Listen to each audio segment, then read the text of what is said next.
This is a disclaimer. This podcast features 4 professional idiots who share their insights and anecdotes. This podcast is intended for entertainment purposes only. This podcast represents the opinions of the guests and should not be taken as medical, legal, or professional advice. All right. Patrick, I did it. I fucking did it. I don't even know what that means. I did it. I beat Elden Ring. Oh, okay. I thought you lost your virginity, but you have a baby still. Yeah, you have a child, so yeah, that's been a long time. Yeah, that's cool too. That's fine, but I did it. I beat Elden Ring. I only needed to look up like 3 things. You only need to look up 3 things. Well, in a game where it's puzzle based, that's not bad. Well, hi, this is Patrick. I don't recognize your voice, but maybe it's just because it's early. Hi, Patrick. It's PJ. I think we've talked maybe once before. Yeah, that's why I didn't recognize your voice. Got it. All right, so you're the other PharmD. Correct. Yeah, and Ben bowed out, and I don't have many engineer friends. It's because they don't make friends. They have no personalities to speak of. Can I gripe about Apple products really quick? I'm just frustrated that every single damn connector and accessory is like $30 so I can plug in a goddamn USB. Yep, that's why you don't get Apple products. I know. They Don't just buy last. Apple. They last so long. They do last long, no They're question. reliable. They're a reliable piece of shit. I mean, no, that's great. Congratulations. I knew I liked you. Yeah, reliable piece of crap. Good thing we're not sponsored by Apple. Apple's definitely not sponsoring this show. No. I did get an incredible amount of feedback from everybody, and even my children liked our podcast. So you need to keep putting out episodes every Sunday because I promise that we do that. Well, the second episode's already out. It's already on Spotify. Is I it? think. I believe. Oh, no, 'Cause it's I would have gotten a notification. It's supposed to launch. It's supposed to launch at midnight my time on. Yeah, it's already out. Life Plans is already out. What's the name of the episode? Life Plans. Life Plans? Obviously, I wasn't included in that one because I don't remember it. So Yeah, that's. Oh, okay. Patrick, I don't know if you know. The world happens outside of you. What were we talking about in that first episode? Something about main character syndrome? Oh, yeah. 100%. PJ, I don't know if you know. My brother is the protagonist of the universe. Right. He's the protagonist. Yeah. If someone asks you if you're a god, say yes.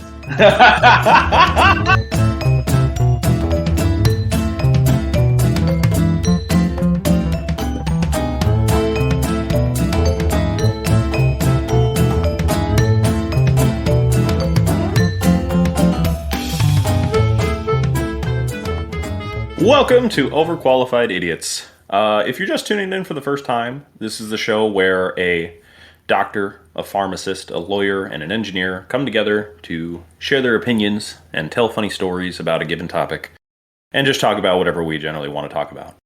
Unfortunately, we are down a man today, but we still have a doctor, a lawyer, and a pharmacist. I am Dan Casey, MD. Joining me today is my brother, Patrick Casey, Esquire. JD, hello. JD, that's right. I forget you like that. It doesn't sound as Esquire is just like it doesn't sound as good. It's too pretentious. Anyways, for you, There's too much Better Call Saul. too Better Call Saul. God, if you represented those people, I'd be worried for your safety. Pass. Yeah. And as you just heard, PJ, our PharmD, joining us today, our retail pharmacist. Hello. How's everybody doing? Good, man. It's like 40 degrees outside, and here we are talking about stiff. How are you doing, PJ? Yeah, doing well. Went up to Snowball yesterday with family and just kind of hung out there and did the whole skiing thing. We didn't go skiing, but we just kind of rode the lift and that kind of thing. Did you go like sledding or anything, or just like throw a snowball at your wife? At my cousin's, because my wife would kill me. That's fair. That's fair. I've met your wife. I can see that.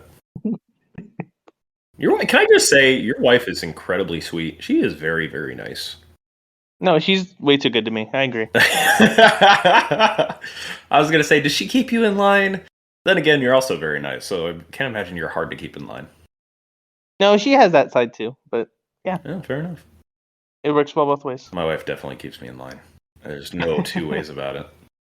Yeah, so the topic for today, I guess small talk over. The topic for today is media and how we see our various professions portrayed in television and movies, etc. Basically, I feel like this is the this is the episode where we could probably talk forever, but I'm going to start and just gripe about, I don't know, 1,000 different things.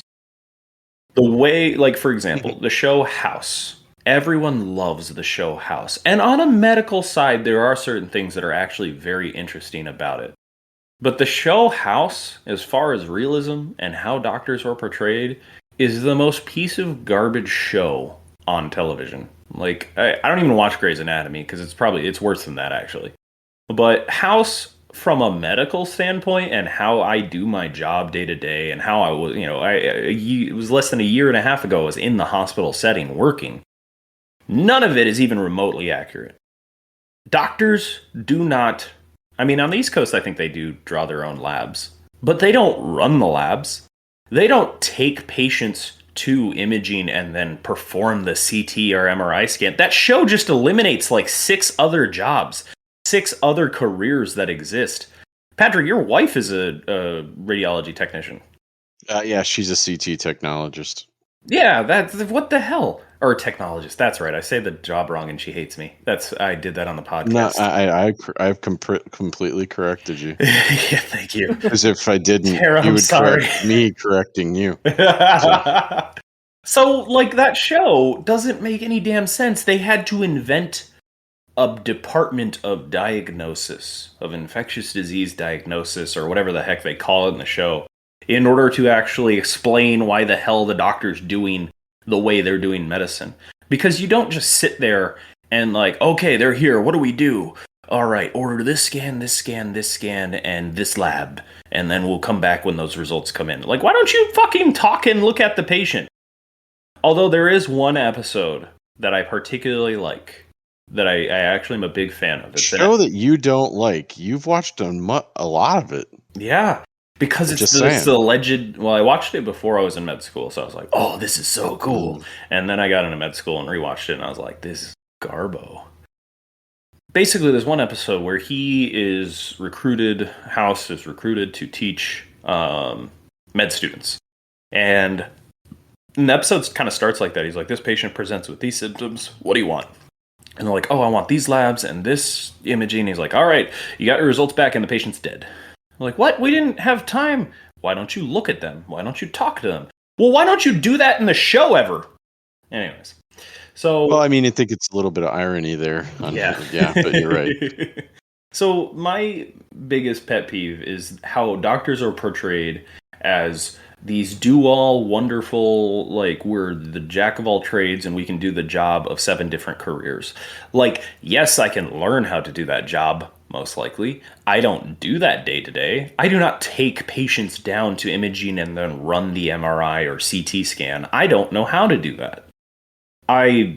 Basically, the way doctors work in hospitals is we're decision makers. We're brains. We think. We examine patients. We perform physical exams, which they don't fucking show in the show ever unless it's using a stethoscope incorrectly.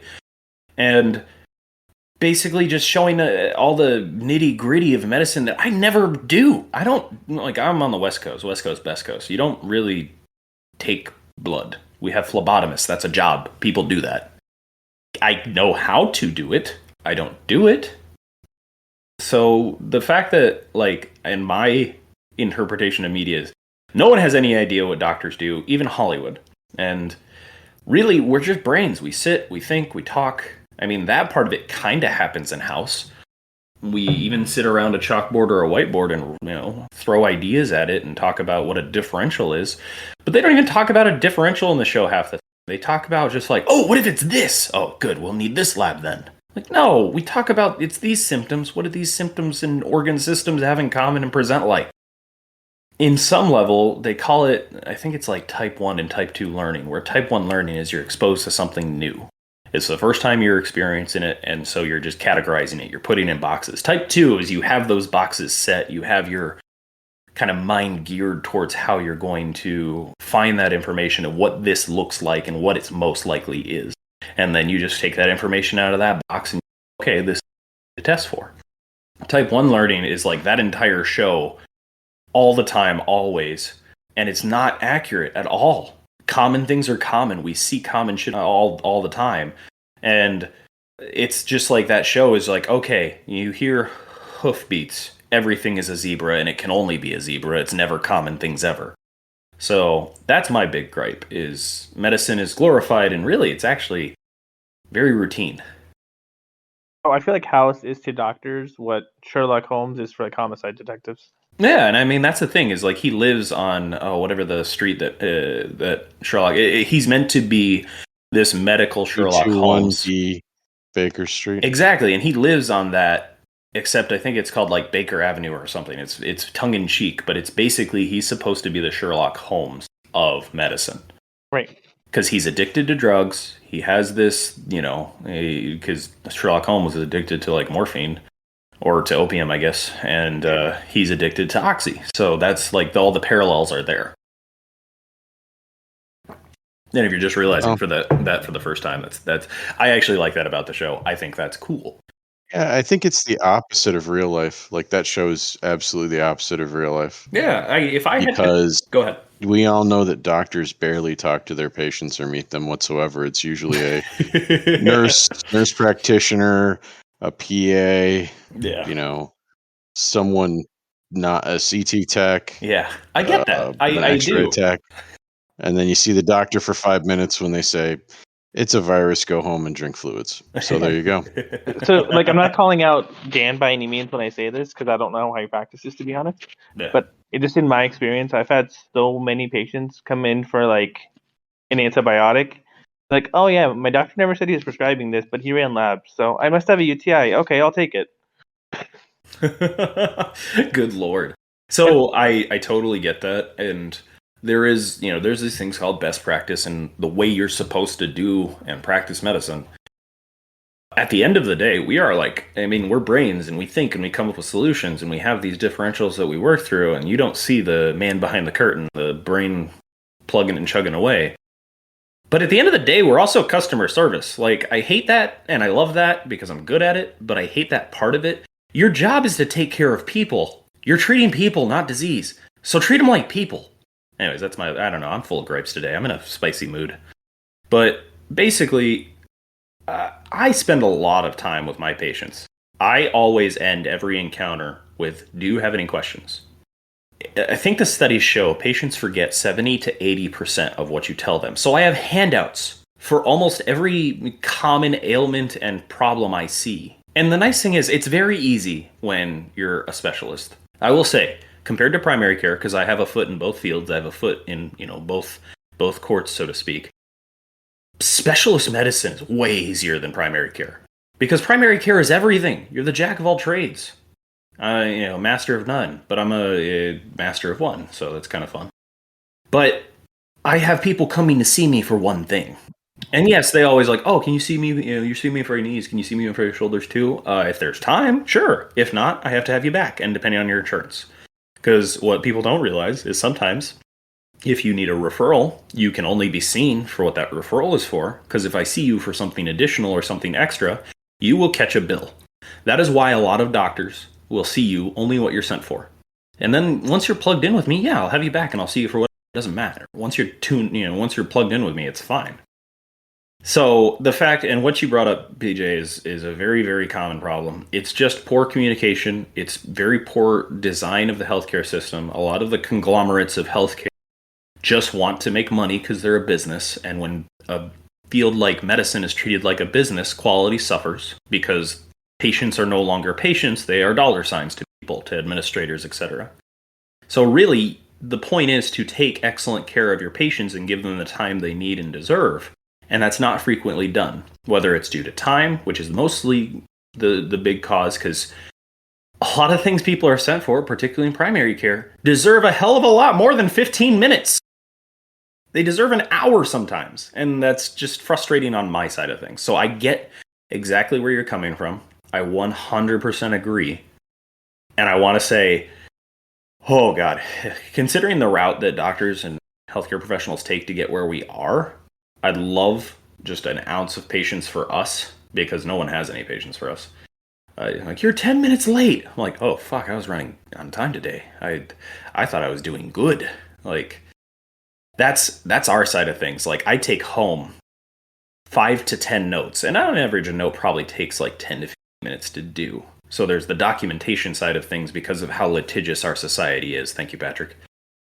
You're welcome. Lawyers suck. I have to document like I'm documenting for a lawyer, which is bullshit. Because I don't need to document like it's for a lawyer. I need to document for myself and for other healthcare professionals who are reading my notes, so they know what the hell I'm thinking. In case they happen to see the patient, they go to the hospital, and is this related to what I did? You know, that kind of thing. So, I get where you're coming from. Doctors are overworked. I wouldn't say we're underpaid, but for how much that's a hard sell. Yeah, but for how much we do, I would say we're fairly paid. And people go, oh, you're overpaid. You only saw me for 10 minutes. I'm like, yeah, you're not paying for the 10 minutes you saw me. You're paying for the 12 years of education and training that got me into the today. So, anyway. Yeah, no, I totally get it. Soapbox put away, or no? Okay, keep going. Hey, there's only 3 of us today. We could talk a little. As an accurate portrayal of medicine, I would say my favorite show, and hands down, probably my favorite sitcom in general, is Scrubs. And if you know me, if you talk to me, I have probably gushed about this show plenty of times. It is the most accurate medical show as reviewed by healthcare professionals. And do you know why? I'll let you guys take a guess. Is the producers or someone on the show is an actual medical professional? You actually are correct. I think they consulted medical professionals for insights into the show. Which is, wow, what a good idea to figure out how a job is done. That's part of it. I'm going to let you guess one more thing. Because it wasn't the answer I was looking for, but it was a correct answer. Because they don't fucking talk about the medicine. They just never talk about the medicine. They just talk about the people. They talk about life. They talk about what it's like being a doctor. They talk about what it's like being a resident. Because that's how it starts. The residence in training. The part where you're working 80 hours a week, learning your craft and hating your life. That's the part that they focus on in a sitcom-y kind of way. And they have some meaningful episodes. And they have some really good, like, touching and emotional episodes that I actually think are very, very accurate. It's a fantastic show. Because they don't talk about the medicine. Ever. Right. Yeah, the show's not about the medicine, it's about the people. Yeah, exactly. Even the one episode where they delve into some like kind of medical zebra part of it, it was accurate. It was 100% accurate. So, I would say if you're going to watch a show and you can bear with it being dated, because I think in the first episode they literally have like, I don't think they have cell phones. They have like corded wall. And that's the one thing you have to bear with is like, yeah, payphones were a thing at one point. And there's no EHR for sure. It's all paper records. Yeah. That's weird too, because I actually started my training when paper records was getting phased out and EMRs were becoming the standard. So like to me, it was very weird to hear that like less than 2 years before I started, people were paper charting. And I'm like, oh my God, I couldn't even imagine with my handwriting. I couldn't read my own notes. So, how about your guys' respective fields? Go ahead, PJ. You first. Oh, okay. So the only thing I can really think of that keeps coming back to me for whatever reason is the scene in The Hangover. I know which one you're talking about. Where they go, I think the dentist, I forgot his name, Stu, maybe? Uh-huh. And he basically walks into the pharmacy and says, I'm a dentist, give me the drugs. The pharmacist's like, here's a bag, thank you, have a nice day. Your representation. A little bit, but that's the gist of it. Your representation in media is that there is no representation. Yeah, exactly. I think Ramon had a good bit about that from Scrubs, actually, was that they had a scene with a pharmacist in like one episode, and they're like, "What? Who is he? Where did he come from? Oh, he's the pharmacist. Oh." And like it's just like a voiceover. You probably don't see it. Well, that. Well, that doesn't fill an episode. I was gonna say, shoot, hold on, where have I seen pharmacists in media? And I don't even have anything. Yeah, and it's not a whole lot. And the part that bothered me about like the Hangover one was like not that they didn't make a big deal out of us, which I don't really care that much about. It's just like how nonchalant he was. It's like, oh, you're a dentist from out of state prescribing for yourself. Here's a bunch of narcotics. Yeah, he's like, this isn't my problem. It's your license. Goodbye. But there's nothing remotely like that. It's 100% the pharmacist license. Yeah, like, no, I get it. And that would set off like 10,000 red flags. Like, no. Well, I think for any other profession, to be fair, I mean, the genres of television and movies, have rotated around a lot of doctors and police/lawyer shows over the history of time. So it's hard to find there's no such thing as like a pharmaceutical distribution specialist TV show, Yeah, exactly. To be fair, and I don't mean to discredit the excitement of your field in any way, PJ, but I'm going to. There isn't a whole lot drama there is, in terms of like what you do day to day. You do a very important job. You are a safety net for hundreds of providers in the area you work in. And ultimately you save a lot. Actually, I wouldn't even say indirectly. You save a lot of lives, or at least prevent a lot of harm, and get people medicines they need in order to continue living and, basically optimizing their health. So you serve a very, very important purpose. There just isn't there's not drama. Like the biggest drama we usually get, and thankfully that's been less and less, is about narcotics. Like some whoever needing stuff and us saying no. Yeah. And like no, and that'll lead to some drama, or like the police will come in and be like, okay, he went over the line, we gotta trespass him or whatever. But compared to like an ER or something, yeah, it's not that level. Yeah, like by the time they see you, whatever tension or peak of, essentially the climax has happened. It's past. It's over. It's okay. This is the resolution now. Yeah, I mean, there's like think of like fast food people being yelled at. Like there's that level of it, like Oh yeah, or that kind of thing. It's because you run a drive-through.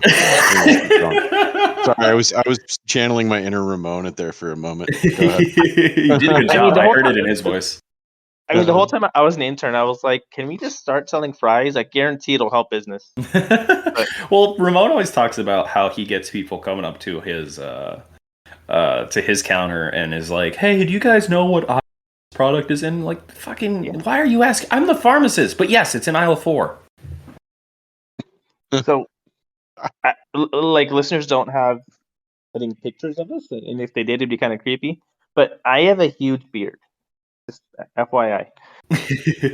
And one of my favorite questions when people walk up is, "Hey, where's the shaving stuff?" And I'm like, "You, out of everyone in the store, you want to ask me? Are you sure?" Well, you're Sikh, right? You don't it's part of your culture. You don't actually shave any hair or cut hair typically, right? And like I know where it is, but I'll just mess with them. I'll be like, go ask somebody else. I'm like, no, I got you. Here you go. Yeah, I was gonna say there's an element of that customer service. I have seen reviews on various retail pharmacists where it's just like the pharmacist didn't know what aisle this product was in. I was like, A, that's not his job, and B, you took the time out of your day to write a review about something like a customer service rep should tell you or do, not your pharmacist, the person with a doctorate. I just don't. I wish I had that kind of time in my life. I wish I had that free time. Well, there are plenty of Karens and Kevins in the world, so. I love that Kevin is your go-to for the male Karen. Yeah, it is Kevin. 100%. I just think of it as a male Karen. I don't know if that's sexist or that's different, but I don't know. I mean, well, with gender fluid, let's call them all Karen. Yeah, Kevin's punch holes in walls and drink Monster. That's the Kevin in my mind. They just put holes in drywall. Well, Patrick, I know you've got a hell of a lot to say in terms of like. Well, I mean, because I don't know anything. Let's start out where it's actually like doesn't make me want to change the channel. Good. Close to reality. And so the first couple of seasons of the original Law and Order show, they had reputable attorneys advising them on the machinations of law enforcement and, criminal defense. And so those first few seasons were spot on and watchable. And like you, I watched Law and Order before I became an attorney. And then they just jumped the shark after like season 3 and all of the other spin-offs. Right. Really just dramas. Like you said, like their procedural issues, the motions, how they're served, all of it's just super dramatic. Like, here's your motion paperwork as you get served as you go into court minutes before and have to argue it. No, that's not how that works. Even remotely close to reality. So then I think to a show that I believe is on Amazon Prime called Bosch. It's based on novels of this detective character, Hieronymus Bosch. The way that, he obviously does not recognize or follow the rules, which actually is plausible, or bends them significantly. But the procedural issues that they do raise in the show and the way that they present the legal scenes is pretty awesome. I thought it was a very good job. And there's another. Oh, The Lincoln Lawyer is one of my favorite lawyer movies, and mostly because Matthew McConaughey is in it, but just how accurate it is as a criminal defense attorney. Not that I drive around in a car, but the conversation that he has with his clients are a little dramatized conversations that I have with mine. Especially, the main character in that movie where he's like, you're going to go to prison forever. You're going to try this case. It's very unusual to have, one of your prior clients having, not committed the offense, and the current client having actually committed the offense, and you find that out in the middle of, your representation of subsequent client. That's far-fetched. But those conversations with clients, pretty spot on. Like, where's Mr. Green? That's my favorite scene when they're going for the trial, and this one, biker gang client is supposed to go up for a trial, and they said, well, we need to hold it over to find a necessary witness, Mr. Green, because the client owes him money before he's going to try the case. Now, that's, again, over the top, exaggerated, but pretty, we think that lawyers, we get paid all this money. Well, it actually pays you. And in criminal defense, once you're part of that case, unless the client wants you off the case, you're on the case until it's done. So there's that little rub that not many people know.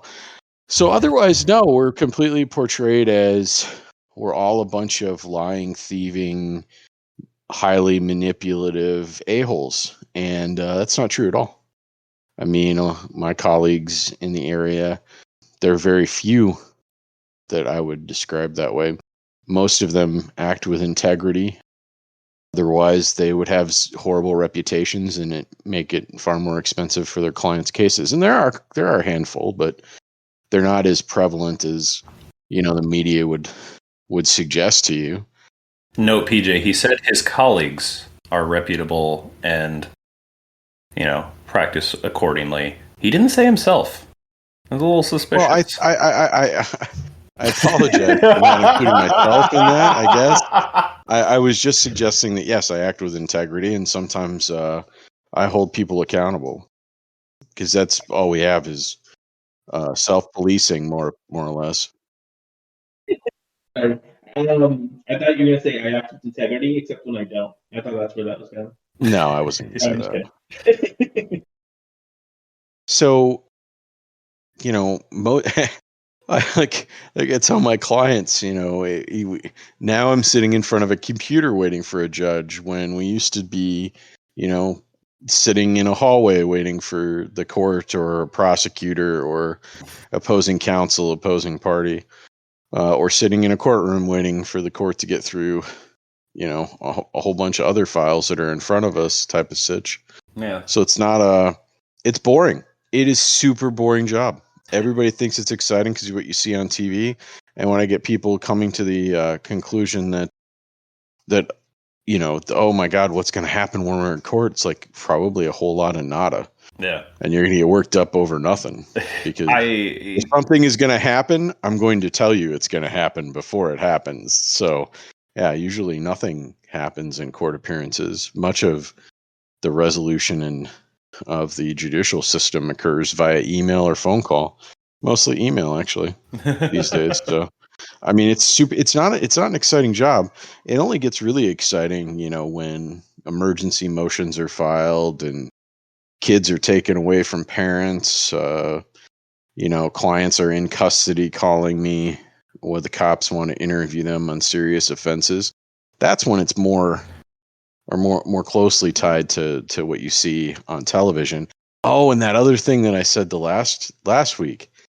Okay, so the only thing that every cop or lawyer show gets right is the screen and the phone thing when you go to visit people in jail or prison. That's the one thing. That's the only one thing that they get right every time. Because yes, I do go into jails, and yes, I sit in a room with a phone. And when COVID was going on, I wiped everything down. I mean, everything where I was going to sit.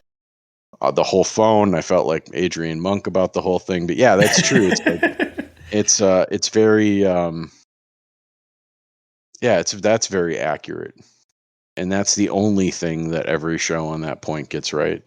You brought up something interesting because I have been deposed, not for anything that I did. I just happened to be in the room for the particular case. I'm not going to talk about the details, but it was really weird being in a room on a camera during COVID and being asked questions by this guy who is basically built up to be the devil by my attorney, who is representing my organization.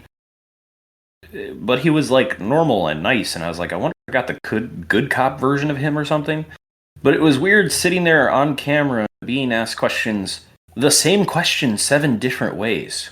Does that happen? Because that was one thing I see in TV, or actually don't see in TV, is like asking the same question different ways to get different responses. And as someone who wants to provide information, I want to answer the question, but I did feel like, okay, I answered this already. What are you?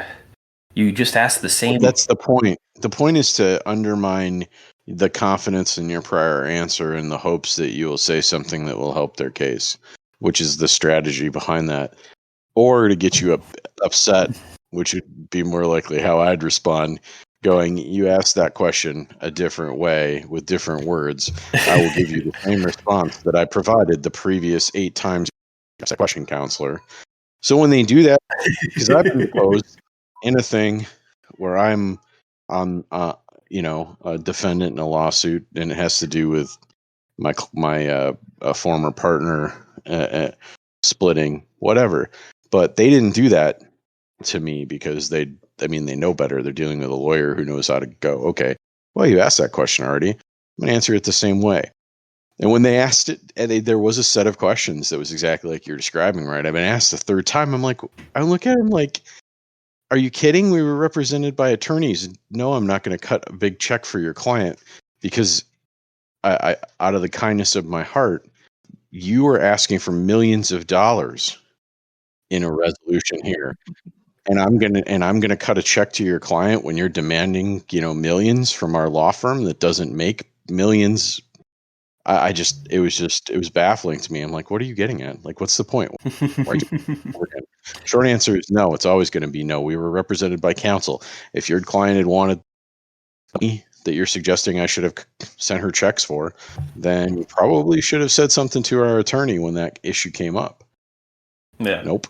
So yeah, that's something I don't see in media at all. Is like that fast. I mean, it's tedious. It's obviously not exciting. It's just rephrasings of the same damn question, and it's like I answered that happens this all the time, and especially in civil depositions. And you prep your clients accordingly when that does happen. You say they're going to ask you the same question over and over again. And when they start getting to the point where it's more than twice, I'm going to object. And then you answer the same way you did before, because that's the answer to the question. So, Yeah. but you're going to get asked these 4 or 5 questions over and over again. And you're going to think like, is he deaf? Is he dumb? Is she deaf? Is she dumb? Why are we doing this? But it's the process, and you have to answer, and I'll preserve the objections for trial, but just keep answering the same way you were. There's no reason to deviate. PJ, I want to, because I don't feel like there's a lot of drama in pharmacy. This is more of a probing question than anything else. Is there drama in your pharmacy? Do things happen that oh man, this would make a great episode on God, I can't even think of what a pharmacy show would be named. I can't think of the name now, but yeah, me too. The farm. Really just, the farm. Yeah, PHARM.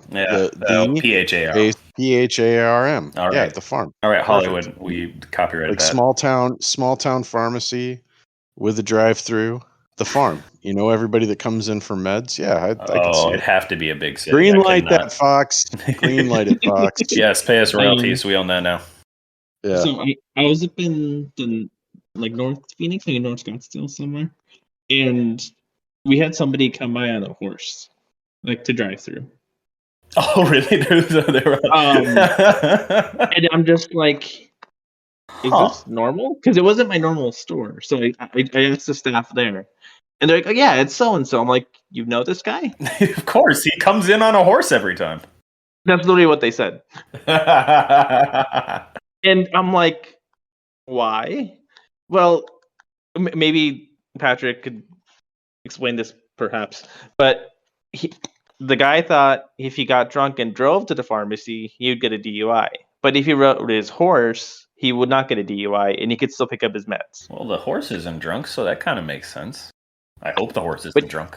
But you're still kind of driving the horse. I don't know.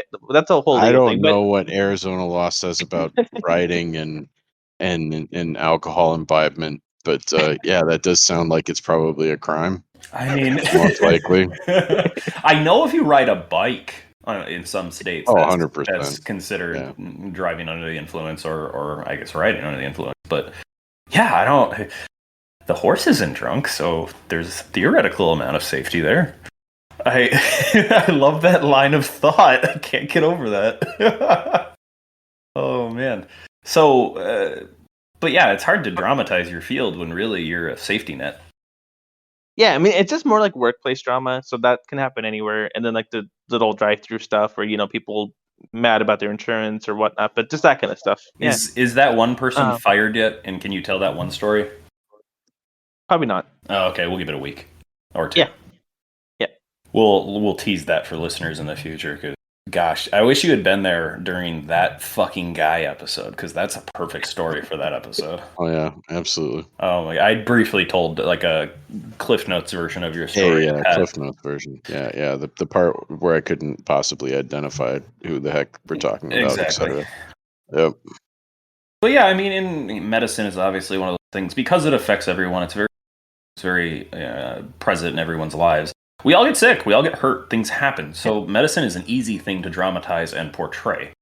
It's not an easy thing to get right, because you need 12 years to even get into our field and therefore have a vague understanding of what the hell is happening. But I would say that the shows that try to portray the life of a doctor versus the shows that try to portray medicine and how it's done, those are the ones that usually get it right, because that's the thing that's relatable. I've never seen a medical show do the process of medicine accurately, because the process of medicine is boring. I sit there and I think, okay, they got these symptoms. I'm going to end this exam. I'm going to order these labs and start this medicine. What's the term? Oh my God. I forgot the word. Anyways, that brain stopped working.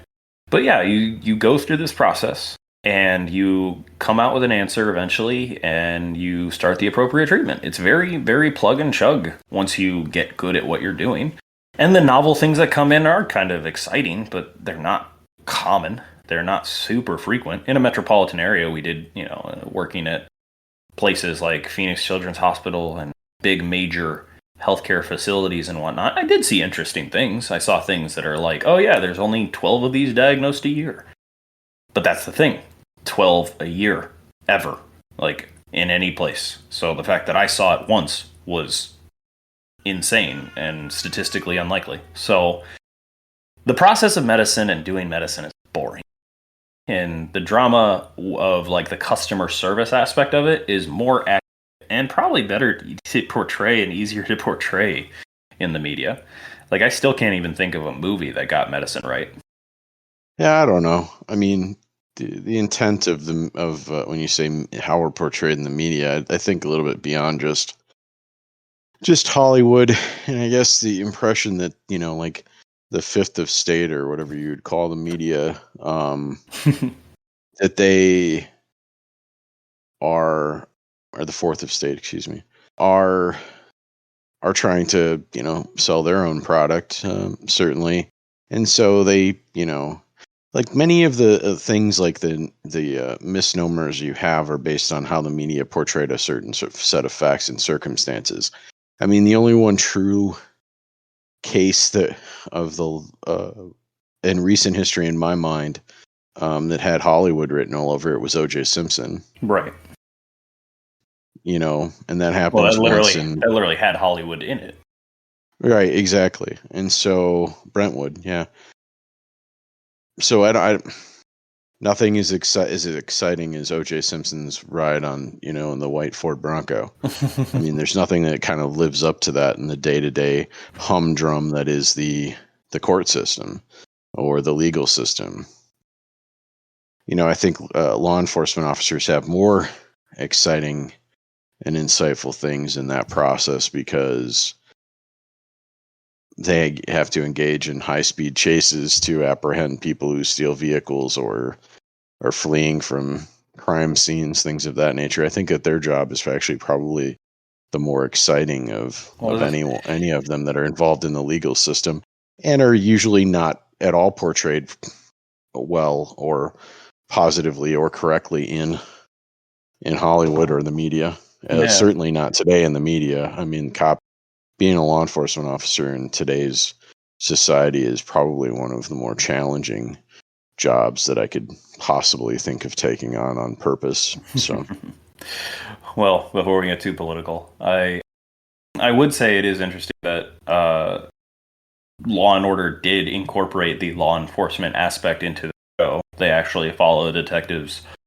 I don't know. They showed actors as detectives probing cases, gaining evidence, and talking to people. Like they included that part of it, even though the show is supposed to be about what I assumed was lawyers in court. And no, we got to include law enforcement and follow cops. And there's plenty of, like you're saying, like that obviously translates. There's tons of shows about law enforcement and police officers and detectives. And yeah, they're exciting. They're dramatized. They're fun to watch. Are they accurate? I don't know, since I'm not in law enforcement, but I doubt it. I now really just want to watch a show about a pharmacist and see how they dramatize it, because I know what you do, PJ. I've seen what you do. I've seen what... Yeah, I think it could definitely be done.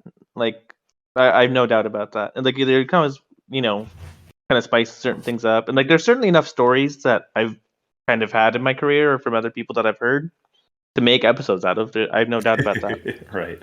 I mean, I just hear Ramon talk about, and I'm sure this happens too, if you have like, the unruly patient who is upset that they have a copay and don't understand what their insurance does or what it's supposed to do. And then they're like, I'm not paying $10 for this medicine. Okay, then you're not getting the medicine.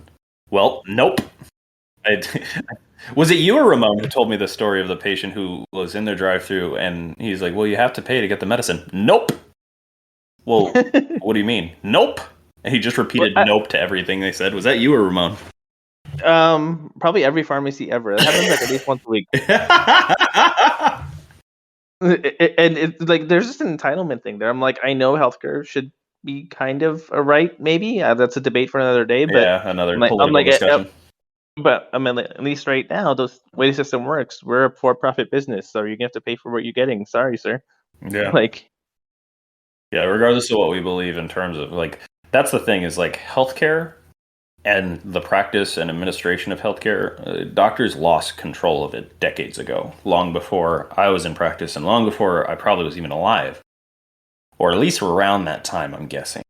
Just kind of looking at how the healthcare model has changed.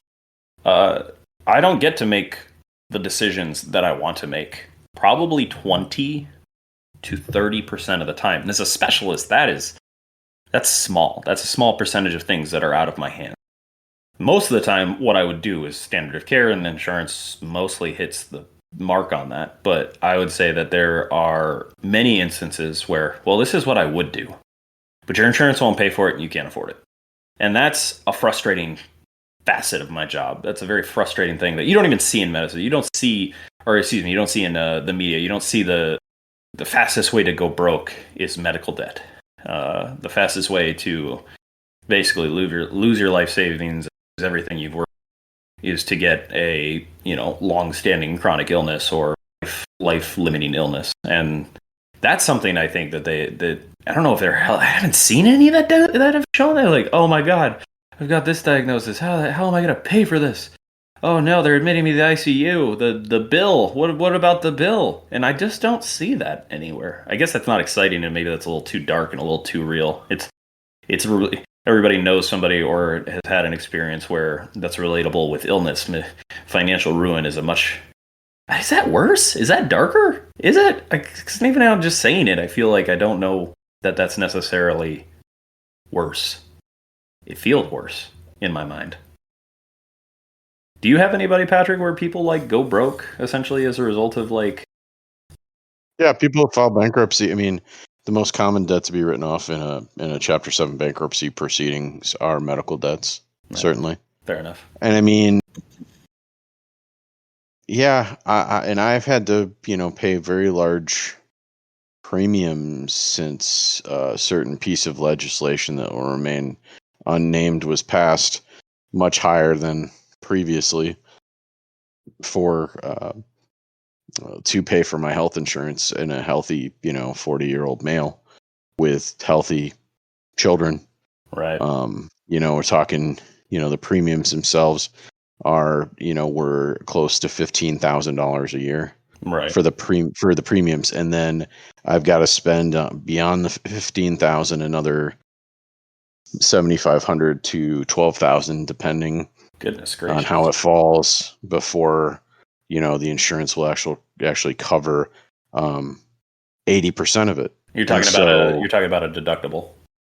Yeah, well, no, the deductible is like 7,500 to 12,000, or at least it was in the plan that we had at work, and then Tara put us all on her insurance, and she has excellent insurance through Mayo, where we're at. So thankfully, I mean, that saves a huge pile of cash that it wasn't saving before. Yeah, it's just a side of things I don't see. If there is episodes, I'm sorry, listeners, I don't watch all TV or medical dramas because most of them are trash. I don't know if there's any shows that touch into the financial ruin of medicine nowadays. Which is another topic, I guess, that we could talk about in the future. Essentially, facets of our job we wish we could change. That's kind of an episode I've been toying around with as far as ideas for the future. But, yeah, any last points? I'm sorry, PJ. I feel like we haven't included you, but I feel like that just speaks to the fact that media has not included you. Correct. No, but it's totally fine. Like honestly, I enjoy kind of working in the background for the most part. You enjoy anonymity? Yeah. Well, I mean, think about it this way: the only real time that pharmacies are ever involved in anything that I see are if there's a scandal because someone's been stealing pills, right, in the mainstream media, yeah, or someone's trying to get medication that they shouldn't in a TV show and don't have a script or tried to fake a script. I'm trying to think what else where it would show up in the media. I mean, it's like a sidebar. It's never like it would never be a main character, but or somebody's cleaning out the pharmacy during the apocalypse. I mean, that's pretty much. I think identified every time a pharmacy would be involved, and at that point, there's apparently nobody minding the store during the apocalypse. So. Yeah, apparently not. A callback to Ramones, like embracing nuclear winter and high-fiving his techs as the so he doesn't have to deal with the person in the drive-through. That's the all too common name is getting yelled at. And I think it was a Law and Order episode where they go into the pharmacy, just because they're trying to get records on somebody, and it's like a whole HIPAA thing, and they're trying to kind of like muscle the pharmacist into giving him the information. Like it's not really the pharmacist isn't involved in the case; they just want the information. And they're like, "Well, we know you didn't do this, this, and this," and the pharmacist is very nonchalantly just like, "I'll just pay the fine."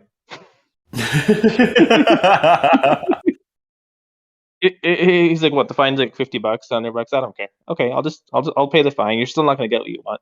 And the guy's like, "Fine, I'll go get a warrant." Well, yeah, no kidding. You'll get a warrant. Oh my! How terrible of you to actually go do your job. Yeah. To get the information that you want. I'm sorry that we're being obstructionist and not violating our rules so that you can shortcut to get the information that you want. I'm not breaking the law so you can have a good day. Good day, sir. It's a good day. Exactly. Well, I think unless anybody has any last minute tidbits, it'll bring this episode to a close. And with that, all right, well said.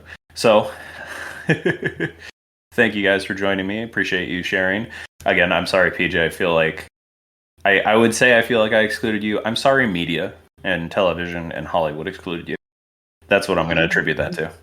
I feel weird. Like I had fun with the episode, honestly. So, yeah. As you like, you remain anonymous even with us chatting. Honestly, I'm just here to be able to make puns, and I'm okay with it. That's really your job. Thank you, listeners, for tuning in.